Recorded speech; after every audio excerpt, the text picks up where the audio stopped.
ने।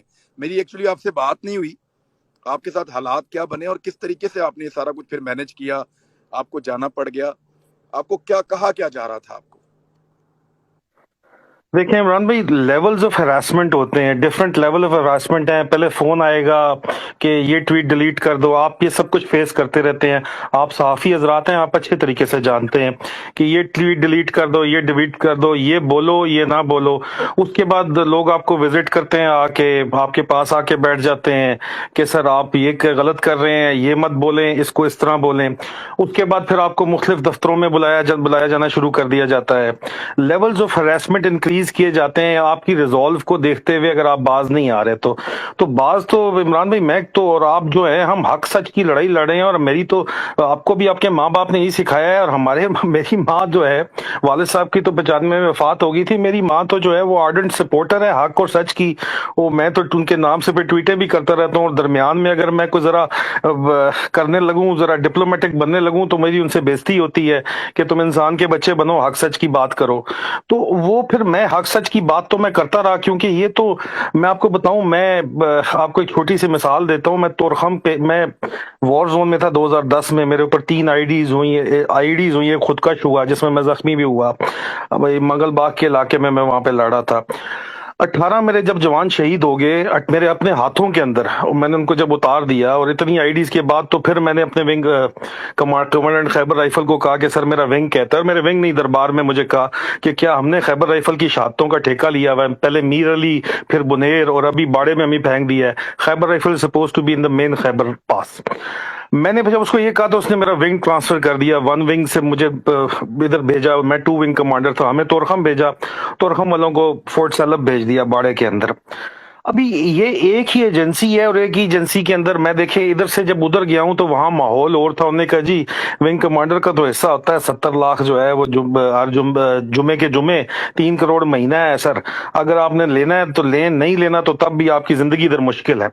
1 महीने टोटल में जो उन्होंने वहां पे रहने दिया, मेरी जिंदगी अजाब बना दी। और जब मैं बहुत ज्यादा तंग आया और जब बहुत मशरा आया, तो मैंने अपनी माँ को कहा, मैं जानता था कि पैसे जो है बैंक में तो जाएंगे नहीं, पेटियों में जाएंगे। तो मैंने कहा जी सब कहते हैं कि सिस्टम से पंगा मत लो, यहाँ पे चल रहा है सिस्टम, अगवान ट्रांजिट ट्रेड रूट के ऊपर उधर जाता है माल, वहां से कंटेनर खुलते हैं, ट्रकों में लोड होते हैं, वापस अंदर आ जाते हैं। खैबर हाउस में इंतजाम पूरा चल रहा होता है, खासादार फोर्स उसको कंट्रोल करती है पॉलिटिकल एजेंट के अंदर। मैंने कहा जी ये चक्कर है, मैं यहाँ पे फंसा हुआ हूँ, मैं ऑलरेडी वॉर जोन से आया हूँ, बहुत ज्यादा जंग देख के आया हूँ, मैं अभी ये दोबारा मुझे फेंक देंगे वहां पे, मैं क्या करूँ? मेरी माँ ने मुझे कहा कि बेटा पानी की बाल्टी भरी हो ना, तो उसमें कतरा अगर पेशाब का पड़ जाए तो बाल्टी पलीत हो जाती है।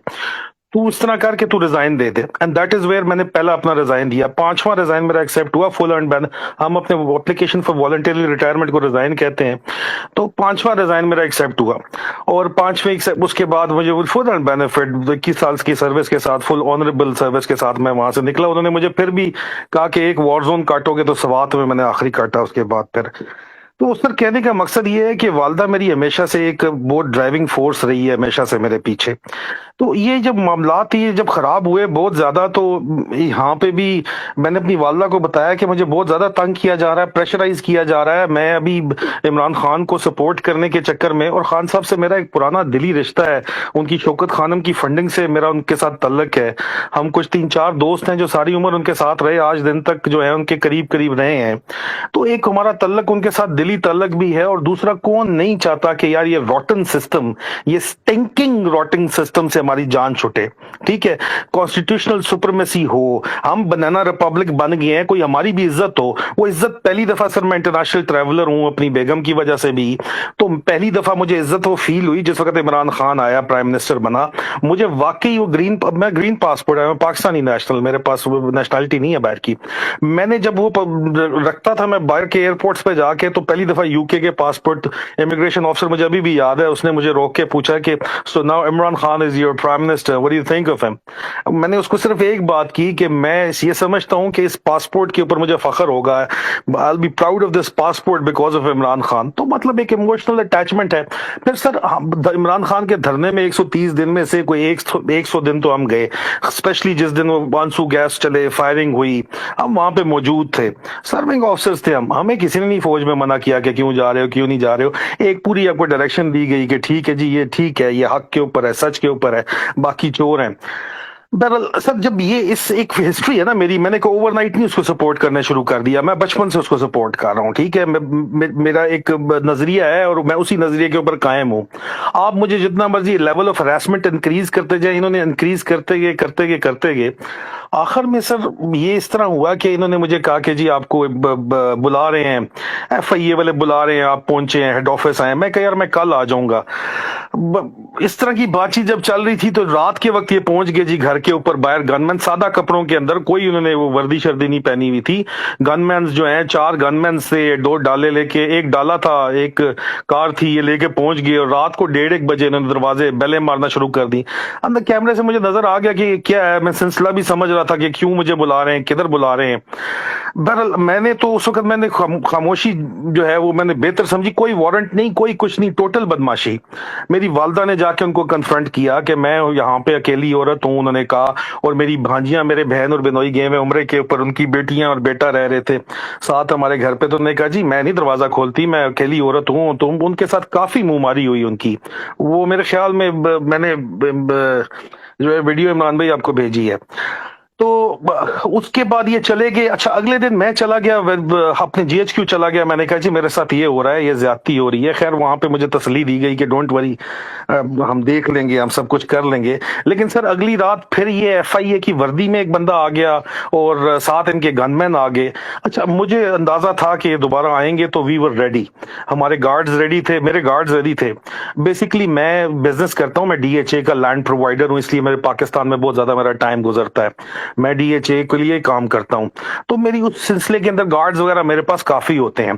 तो मेरे गार्ड सीधे हो गए, इनको ओवर पावर। मेरी वालदा आ गई, मोहल्ले की ख्वातीन आ गई, उन्होंने बातें सुनाई कि कोई वारंट दिखा दो। उन्होंने कहा जी हमने घर की तलाशी लेनी है और मेजर आदिल को लेके जाना है, मेजर भी नहीं, आदिल को लेके जाना है। वर्दी में अफसर था FIA का।